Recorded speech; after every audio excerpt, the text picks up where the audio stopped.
Jordan Peterson, an atheist, you think you know how this conversation is going to go, but hold on. It gets really fascinating. Jordan Peterson ends up building a case for an atheist being ultimately a Christian because his claim is that all atheists worship something, whether they know it or not. We're going to go ahead and stop and start this section from a sharp interlocutor named Zena. I think she did the best job in the whole Jubilee debate. So let's see how she presses Peterson, and I'll stop and start to make some commentary. There. I'm Zena. So I want to start off with defining terms. Yeah. How do you define worship? Prioritize. Prioritize. So almost like having a preference over something rather than the other. It's a hierarchy of preferences. Yeah. And you use it to direct your attention. Right. So whatever. Okay, so right away, she's pressing Jordan Peterson to define worship. If he's going to say that atheists worship something, whether they know it or not, she does an excellent job first of saying, how are we defining these terms? Jordan Peterson says it's a hierarchy, not just a hierarchy, involves a hierarchy, but actually where you direct your attention. That's going to determine, in part, how he defines what it means to worship something. You're attending to, you're worshiping. Right. So I've kind of become a little bit familiar with your idea of this value-laden hierarchy. Yeah. Right. And you kind of posit that at the bottom of this hierarchy, or you call it top or bottom, I suppose. Right. At the bottom of this hierarchy, this foundational priority in your life is going to be considered God. That's is that right. Correct? Yes. Right. I'm trying to imagine a situation in which could there be that someone has a priority at their foundation that is different from someone else's? So Zena does a couple of great things. First, she lets Jordan know, hey, I know your stuff. I know you've got this value-laden hierarchy. And then she says, look, whatever's at the bottom or the top, whatever you put the most value into, that thing for you is ultimately God, at least functionally. So this definition by Peterson is already detached the concept of God from a supernatural entity, right? So here he says, what by definition, whatever you put the most attention to, trust in, value, that thing, whatever it is, will be God for you. Definitely. Right. So we can have different conceptions of God. That's why we fight. Right. So essentially, there's not one God, but there are multiple gods, and these gods exist in some realm of truth.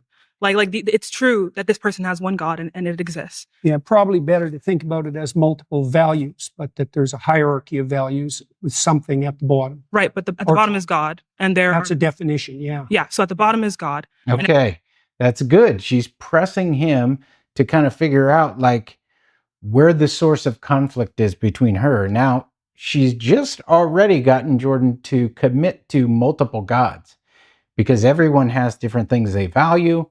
Whatever is at the top of their value system, let's say, is what they most value. Peterson says, well, let's just call it multiple values, not multiple gods. Okay, that's fine. But if you ultimately define what you value most as God, then everyone's going to have multiple gods. They're going to have God sort of in their own image or in their own value hierarchy. There can be multiple people with different conceptions of God, and they're each valid in being called God. So there are multiple gods that exist. It depends on what you mean by valid. So far, so good, but it depends on what you mean by valid, because I would say that some foundational conceptions don't play out when they're implemented. So if you put the wrong thing at the foundation, you end up in hell, for example. That's what happens in totalitarian states. Okay. Yeah. So you're saying... So they're not all equal. Like all foundational principles are not equal, even though they might be equally foundational. So here Peterson pushes back on her use of the term valid. If by valid you mean they all are equal in terms of their outcome or their functional ability, then he says, no, they're not equally valid. Now, all of us might have equally things that are equally foundational. That is, they're at the foundation of our value hierarchy. But that doesn't mean that each individual person's, whatever they put at the bottom as most foundational, which he defines as God, that thereby those things are equal in terms of functionality. He says some might lead to hell, which he means he's not being literal, but he means something like has a destructive impact or outcome, takes you to a bad place.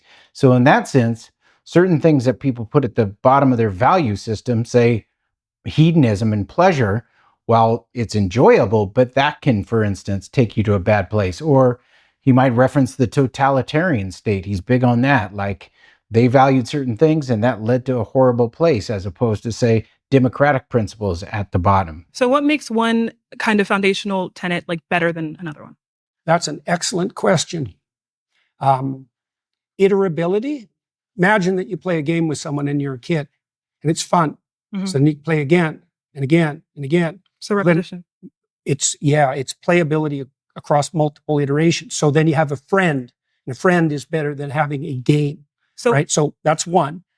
Breadth of application is another. So if it's just for me now, it's not as good as something that would be benefit to both of us across time. Right. So we're explaining like characteristics that can be applied to like these types of like foundational values. But why is it that this iterability makes it better? And what does better mean? That's good.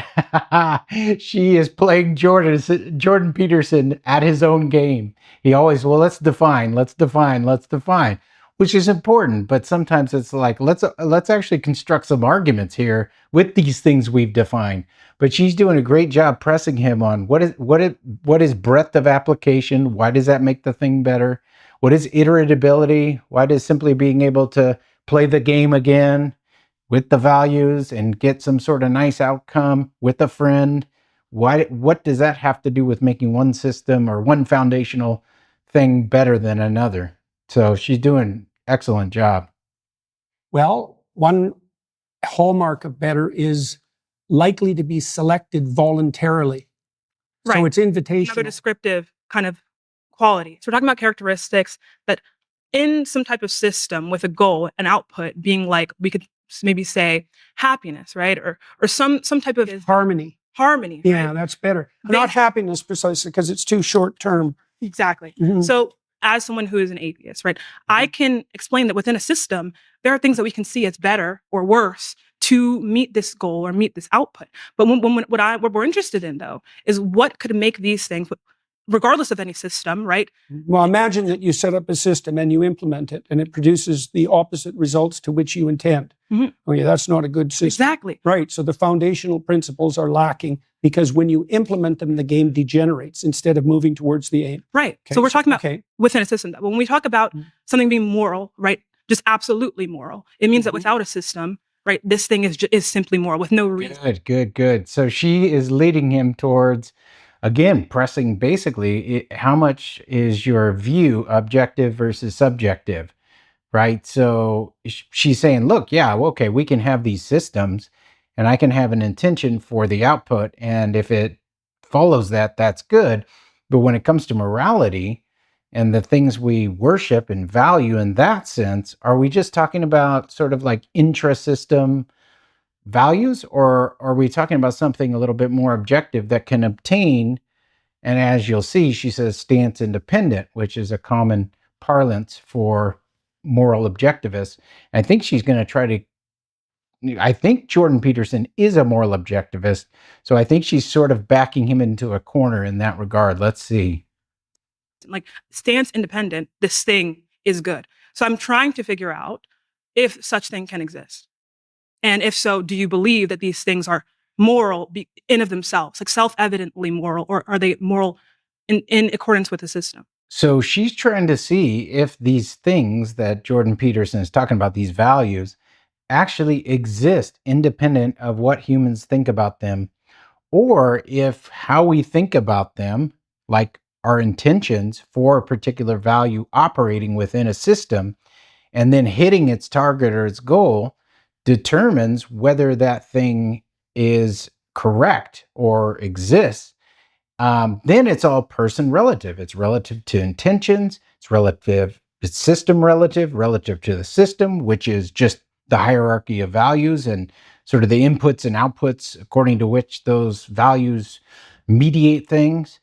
And so I think she's doing a great job pressing. She said self-evident. She must do philosophy. Self-evident meaning true just sort of on the face of it. Like it's truth as like torturing babies for fun is immoral, something like that. Like that's just like self-evidently true. I don't need to go out and test, hey, run experiments to see that that's, true. So she's doing a great job pressing in that regard. I can't define them any more accurately than I already did, really. Okay. In regards to morality, when we talk about the divine, when we talk about God and religion, these moral tenets and religion, right, and God exists as good because it is God, right? So it's self-evident, right? Without any kind of goal or output, this thing is good. So I want to figure out how element of that that's true. So, for example, in the story of Job, Job is unfairly tortured in consequence of a bet between God and Satan. And so Job is emblematic of someone who's being hurt for no apparent reason. Okay, so Okay, well, that's problematic. Job is not hurt for no apparent reason. This is like the ultimate divine showdown between Satan and God, right? God says, look, have at my best and see what, if they end up cursing me.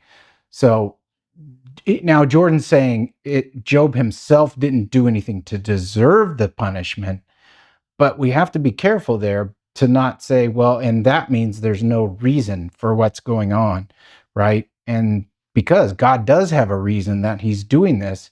And if you think God has divine prerogative, then even though in a human system, according to rules of fairness, justice as fairness, okay, Job doesn't deserve that. He's being punished, for things that like he didn't do or didn't deserve. He doesn't deserve this punishment because he didn't do all this stuff wrong. Well, still we can say, look, there is an ultimate reason, and God is using him to make a point to Satan. And that's tough, but that's what we're talking about in this cosmic battle that's going on. John Peckman talks a lot about this cosmic conflict that's going on. Job's response to that is that he refuses to lose faith in himself, and he refuses to lose faith in the ultimate goodness of being.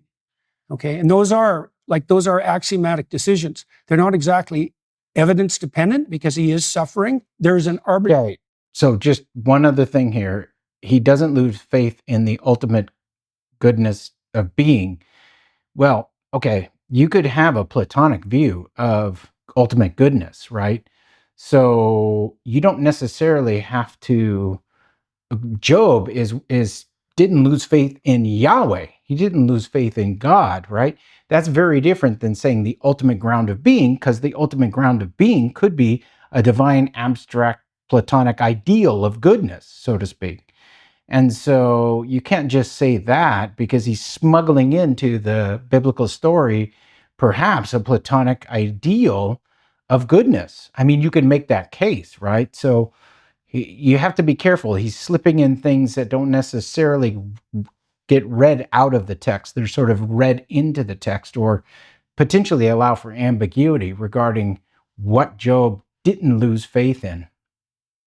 Arbitrariness in that's reminiscent of what you claim. So I'm essentially trying to figure out, do you believe that something can be good, like stance independently? Something that can be good? I don't know what you mean by stance independent. Okay, so you mean independent of people? Independent of people. We can use that, or more so, I want to be more specific.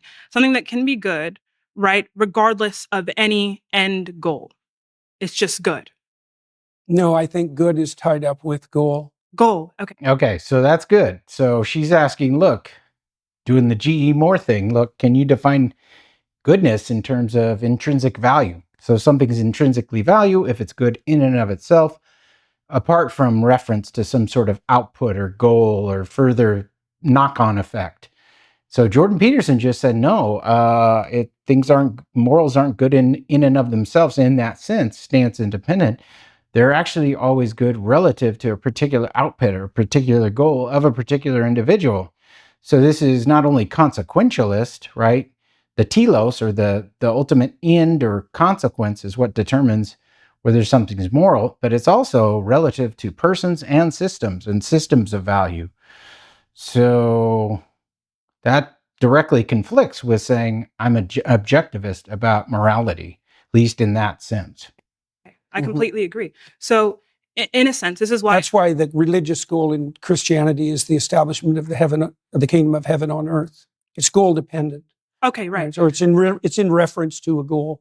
So... Okay, that is not the goal of Christianity.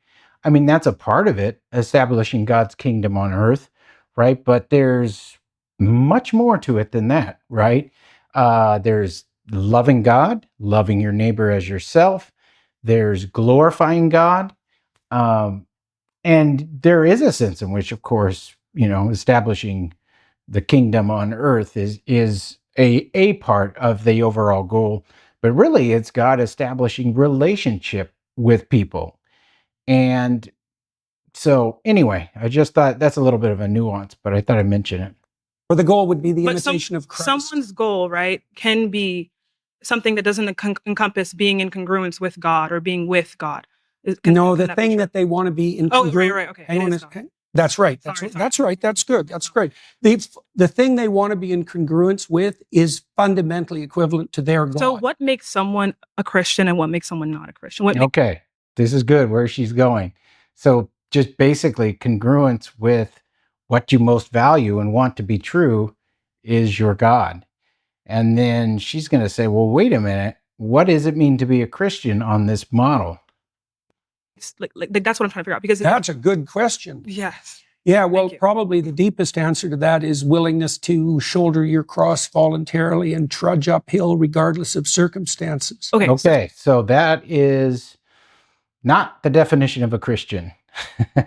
A Christian is, at base level, someone who has placed their life and their trust and their faith in Jesus Christ and his finished work on earth, on the cross, and to come. It's somebody who believes that Jesus is who he said he is, puts their trust in him, puts their life in him, asks for forgiveness of sins, and then is rectified to God as a result, however you cash that out, right?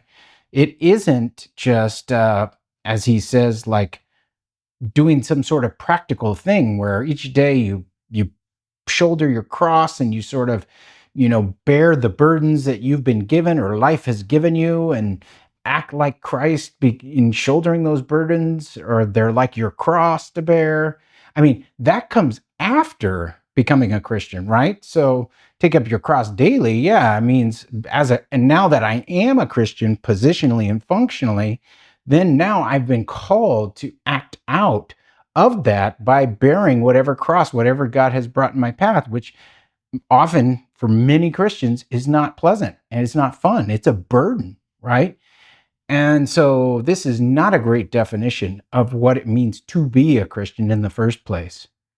Someone can have a God, because in your definition, your first preference, that is God, right? So someone can believe in God, right? And not be a Christian, right?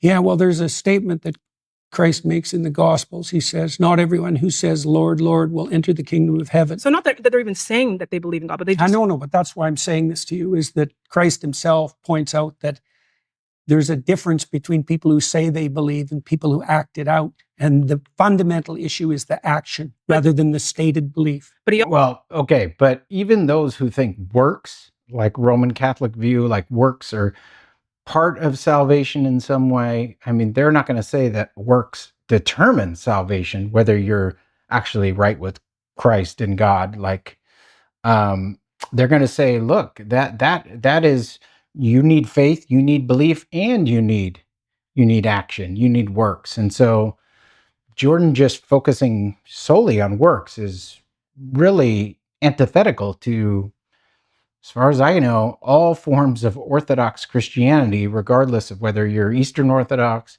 Roman Catholic, or Protestant. It also says that, to be saved, right, you must believe God has died for your sins, or that God has resurrected in some way. So it's like, I don't necessarily think that we can take from the Bible and say that, like, acting in accordance with God necessarily means, or acting in accordance with, the principles of God, like, for example, sacrifice, like you talk about, means that you are Christian. I don't see how... Because what Jordan is trying to do is say, look, atheist, you say that you're not a believer in God, but you really are. You really worship whatever is your, as she mentions, preference, your primary preference. That's your God. So you really worship God, whether you know it or not. And she's saying, well, no, there's a problem here. Like, just because you act in accordance or in congruence with some sort of set of values or value system doesn't automatically mean you endorse propositionally that thing. There has to be an affirmation, a belief, a recognition, a trust. And these are all cognitive. These are all not action or practical based. These are all epistemological based. Belief, faith, trust, hope, stuff like that, which his definition isn't countenancing. You can get that from that interpretation and then, kind of justify it as the I truth. don't think that the fact that you sacrifice is sufficient to make you Christian. So can we repeat once again what you believe makes someone Christian? There's many things, but one of the most fundamental is that you believe that the cosmos itself is founded on the principle of voluntary self-sacrifice. Whoa, well, I guess you could say, look, Christ self-sacrificed. If you believe in the cosmos, though, is self-sacrificing, well, I guess if you say Christ is the Logos, and then Christ self-sacrificed and showed his love in that way, and by believing that's the case, then in some way you're a Christian, you're putting your faith in Jesus. But again, this general principle of cosmos, self-sacrifice, you can just take Christ out of that, right? Unless you add him in there. So she's saying, look, you got to have certain propositional contents. You got to have certain truths, claims that you stake your life in about that refer to Christ or some sort of referent. Founded. Let me offer you a contrary example. So I could assume that power rules. And so that my assumption would be, if I can make you do it, I win. Right, and I can found a whole society on that, and that happens a lot, by the way. And that's also how societies tend to degenerate.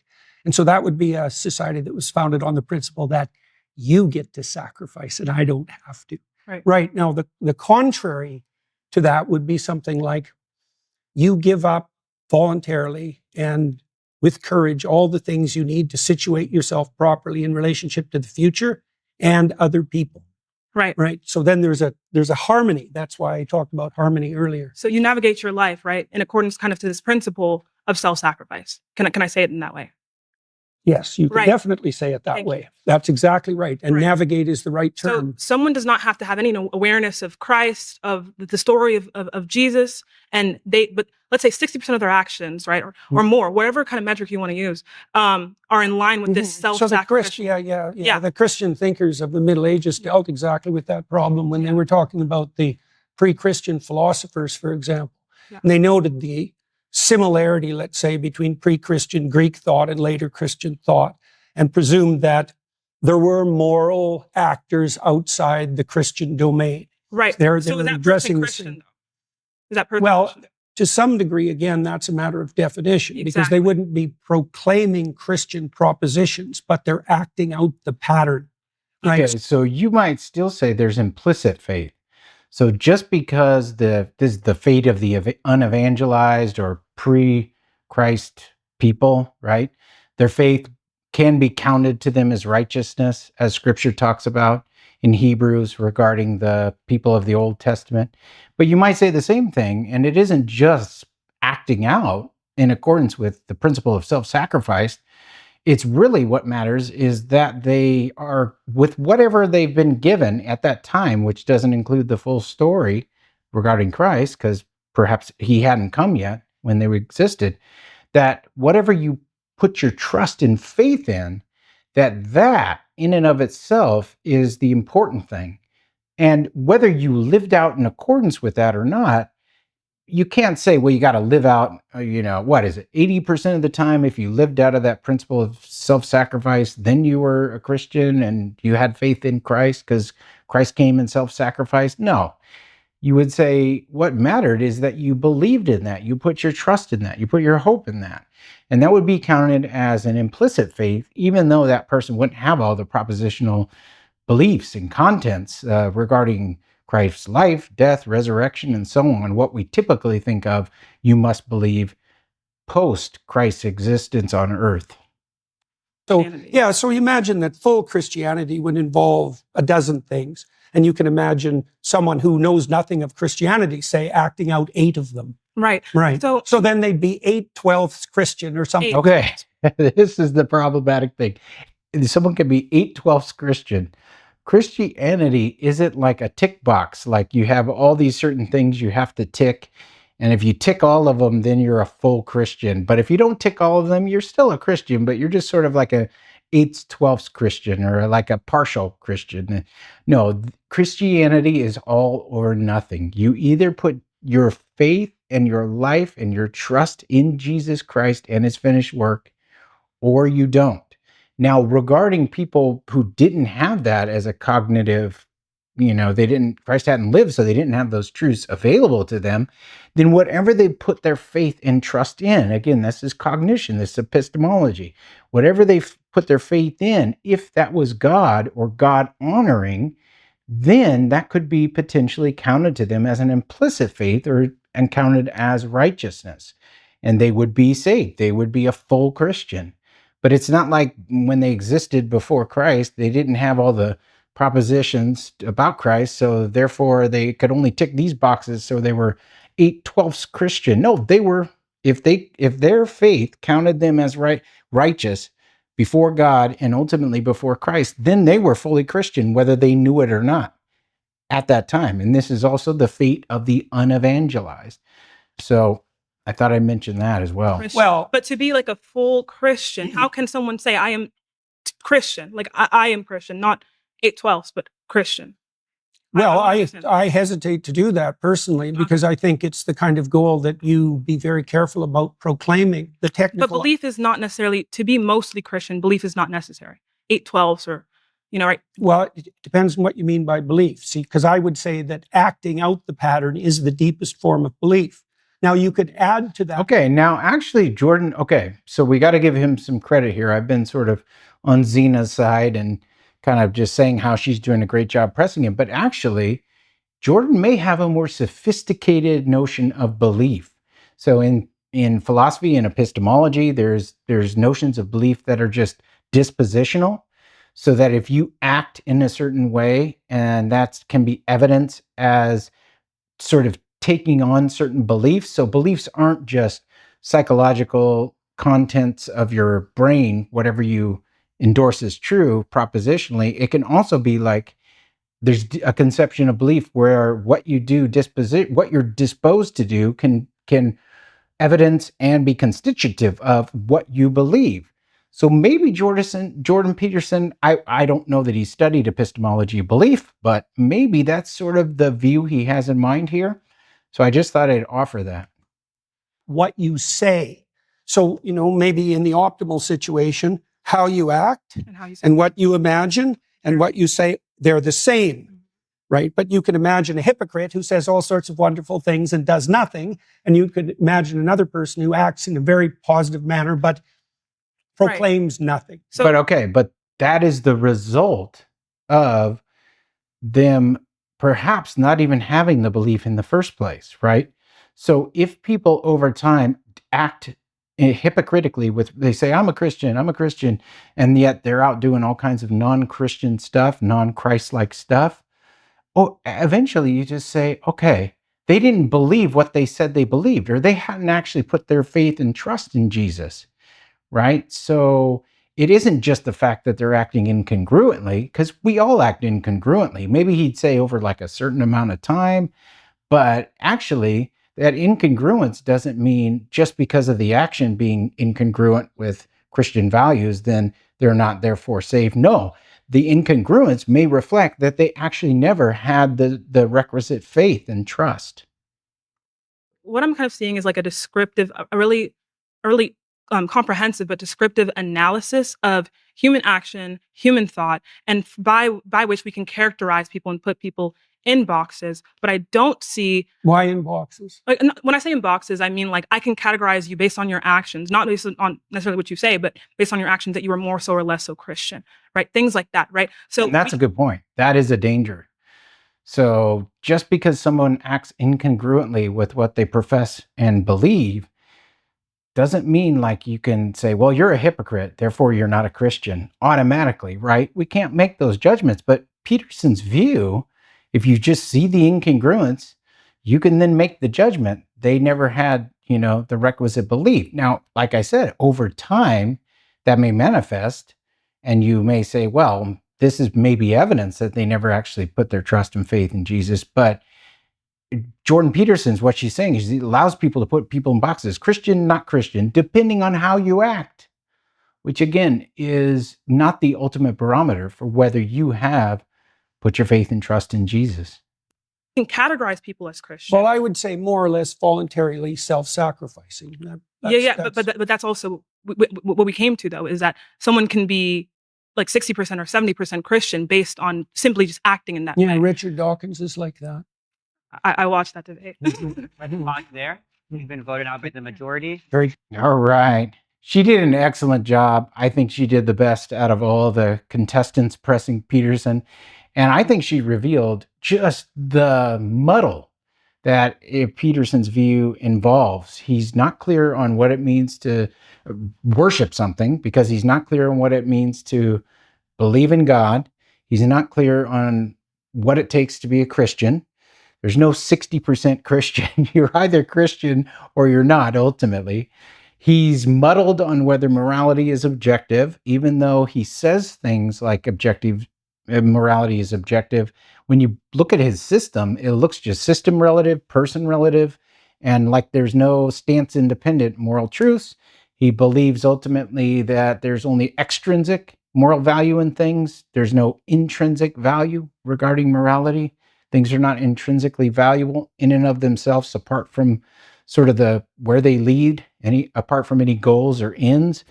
So he has a radically subjective, systematized, non-Christ-centered, cosmic view of psychology regarding what people value. And I might say he has sort of blurred the line between what people value and the fact that those things are valuable in and of themselves. And what makes them valuable is just sort of like putting a preference in them, putting them in at the bottom of your value hierarchy. And sure, that makes them valuable to you, but that's not the sort of thing that we can build an objective morality on. Now, he might just say, look, I'm an error theorist, or I'm an expressivist, or whatever, right? I don't think he would say that, but like those are moves he could make. But I think it's problematic when he says other things that suggest like things are just true or false, full stop, regardless of sort of their effects, right? So I hope this has been helpful. It's fascinating discussion. Zena, wherever you are, whoever you are, you did a great job. Keep on pursuing philosophy and keep on pursuing truth. So I'll see you on the next episode of Christian Philosophy Academy, Philosopher Reacts.